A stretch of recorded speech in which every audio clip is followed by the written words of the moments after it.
Cars today are far more complex than ever before. They need anywhere from several hundred semiconductors to more than 1,000.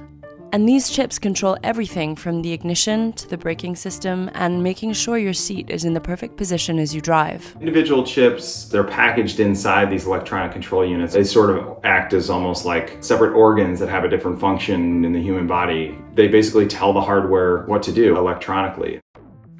But now, automakers can't source the semiconductors fast enough, and many cars are sitting in parking lots waiting for chips. Because during the pandemic, chips for vehicles were diverted to meet a surge in demand for electronics as people were stuck at home. And their availability has become tighter also because of natural disasters that disrupted the supply chain and the resurgence of COVID cases in important chip-making regions. This crunch could cost global automakers around $110 billion in revenue this year. This crisis has really forced automakers to kind of rethink, both in the short term and the long term, how they manage their chips and their supply chain. So here's how companies are adjusting their production plans and what that means the next time you want to drive a car off the lot. One of the first solutions when you don't have enough of something, try to use less. So some automakers are dropping features that require chips. They're sort of small add-on features. I think people have been willing to overlook that. Some car dealers in the US said the global auto company Stellantis, which owns Jeep, Ram, and other brands, ships some pickup trucks without an electronic detection system, which looks out for blind spots. In another example, GM said it was building some full-size pickup trucks without software that helps manage fuel consumption. And Elon Musk said that Tesla was removing the adjustable lumbar support from the front passenger seat of some vehicles due to major industry-wide supply chain pressure. It hasn't been a big hit sort of reputationally or from a market share standpoint that they've been kind of forced to take that step. For instance, Stellantis reported more than $89 billion in net revenue in the first half of this year, while General Motors had a strong second quarter with $2.8 billion in net profit.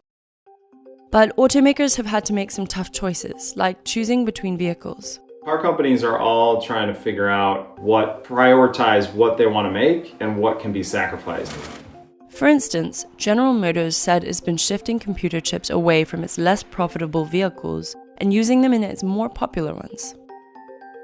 But even with diverting inventory, there's no guarantee that there will be enough chips for the vehicles that have been prioritized. When they may not have one of the chips that they need, they'll continue to build those vehicles, and then they're setting them aside in parking lots around the factory and waiting for chips to arrive. This is what some in the industry called the build shy strategy. The good part about that strategy is that it allows them to keep the factory running because it's costly to keep turning off and turning back on your factory. But this can mean chipless cars end up sitting on the lot for an indefinite amount of time. Ford said that at the end of March, it had more than 20,000 vehicles parked and waiting for chips. GM over the summer, they said they had 30,000 pickup trucks at a plant in Missouri.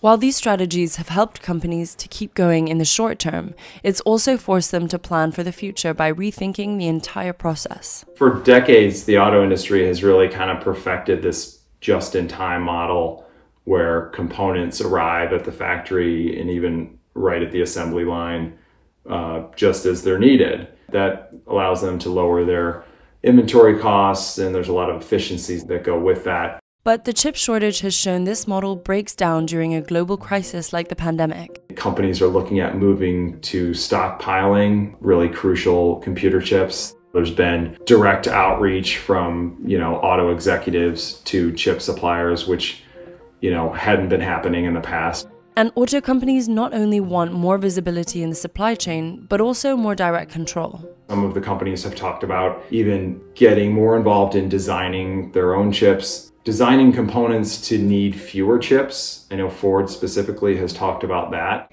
This is infrastructure. There's also a big push from the US government to shore up its own domestic chip-making capacity. The Biden administration has said it would prioritize increasing domestic chip manufacturing by investing roughly $50 billion toward research and development. But building new foundries and increasing chip production will take years, and that means automakers will likely continue to scale back production. In early September, GM said it's temporarily idling two main factories that produce its pickup trucks, while Ford said it's temporarily halting the production of its F-150 at its Kansas City factory in Missouri. Even some of the more chip-ready automakers like Toyota said it would cut production in Japan by 40% in September. And in the short run, all this won't be good news for customers. There just simply aren't enough cars. Usually Americans want to drive off in a car that day, and that's not happening nearly to the same degree as it normally has.